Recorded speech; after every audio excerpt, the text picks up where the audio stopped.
really sad at what is happening in Rivers State. Do you know why it is very troubling? Because this thing, when they happen now, it don't happen before, even though now in a different dimension than it happened before. And before I go further, let me explain this confusion or narrative when they push. For compass, you get what they call east, west, north, and south. You remember that thing? Now, when it comes to south, there is what we call southwest and then southeast. So from Edo down to Akwa Ibom, Calabar, all of these are southeastern region. While beyond Edo up to Yoruba land, this is western region, southwestern region. Do you remember what they call Odi massacre? Who was the president at that time? A southwesterner in the person of Obasanjo.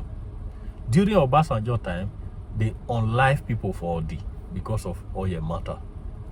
Now, another southwesterner don't enter power in the name of Tinubu. They don't suspend governor of Rivers State. They don't declare state of emergency for Rivers State. Why? Because of, say, fight day between Wike and Rivers people and Fubara. Who president supposed to support? Rivers people and Fubara. But he not do that one. He support Wike because Wike they serve in your Tinubu interest. This is out of selfishness what is happening in Rivers State. Now it don't plunge a whole people for crisis. Bombing of oil facilities don't start. Now federal government they lose, the state they lose representation. This is bad. Right now, I will take reactions from where many Nigerians, when they don't speak for this matter, they condemn her. I will start with that one when Peter Obi talk. For Peter Obi Twitter page, in Toko, say the unilateral decision of President Bola Tinubu to remove Governor Siminalayi Fubara of Rivers State from office is not only unconstitutional, but also reckless. It has plunged us back into a state of lawlessness, hugely undoing the progress we have made in the 26 years of democracy journey.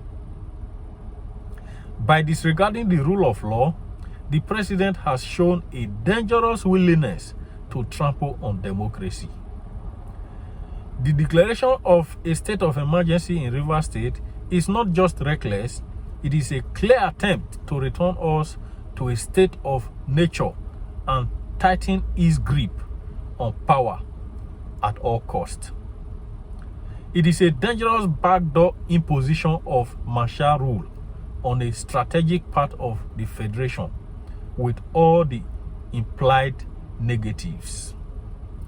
The political situation on the ground in Rivers does not justify such an extreme measure, and it is also a biased interpretation of Section 305 of the 1999 Constitution. A state of emergency does not mean an elected governor can be removed unilaterally.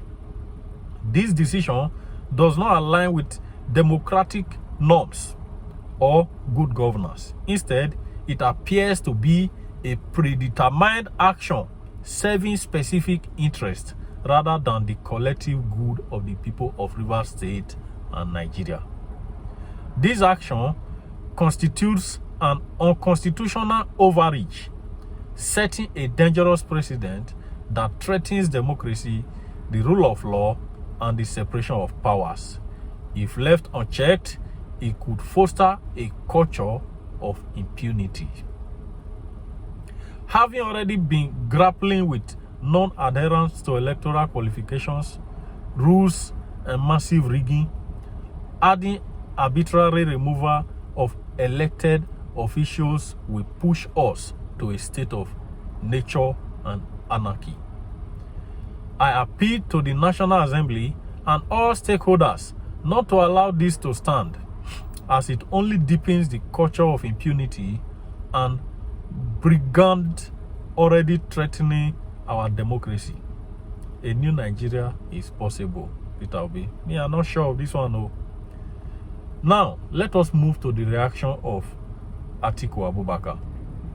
He said, The declaration of the state of emergency in Rivers State reeks of political manipulation and outright bad faith. Anyone paying attention to the unfolding crisis knows that Bola Tinubu has been a vested partisan actor in the political turmoil engulfing Rivers. His blatant refusal or calculated negligence in preventing this escalation is nothing short of disgraceful. Beyond the political scheming in Rivers, the brazen security breaches that led to the condemnable destruction of national infrastructure, that is the oil facility where they don't burn now, in the state, land squarely on the president's desk. Tinubu cannot evade responsibility for the chaos his administration has either enabled or failed to prevent. That is true. It is an unforgivable failure that under Tinubu's watch, the Niger Delta has been thrown back into an era of violent unrest and instability, undoing the hard-won peace secured by the late President Umar Musa Yar'Adua. I repeat, it is an unforgivable failure that under Tinubu's watch, the Niger Delta has been thrown back into an era of violent unrest and instability, undoing the hard-won peace secured by the late President Umar Musa Yar'Adua. Years of progress have been recklessly erased in pursuit of selfish political calculation. If federal infrastructure in Rivers has been compromised, the president bears full responsibility. Punishing the people of Rivers State just to serve the political gamemanship between the governor and Tinubu's enablers in the federal government is nothing less than an assault on democracy and must be condemned in the strongest possible terms. Now, part of what I don't talk earlier before I even start to read these people's reaction, be this one. It took a northerner to bring peace to southeastern region. Bayelsa, Port Harcourt, Edo, Delta, Akwa Ibom, Calabar, peace come dey. They're not the bomb oil installations again. Now, a southwesterner don't enter again. See what in there happen. It is a shame. It's a shame. And with this enmity, with this discrimination when they happen, Nigeria will go nowhere.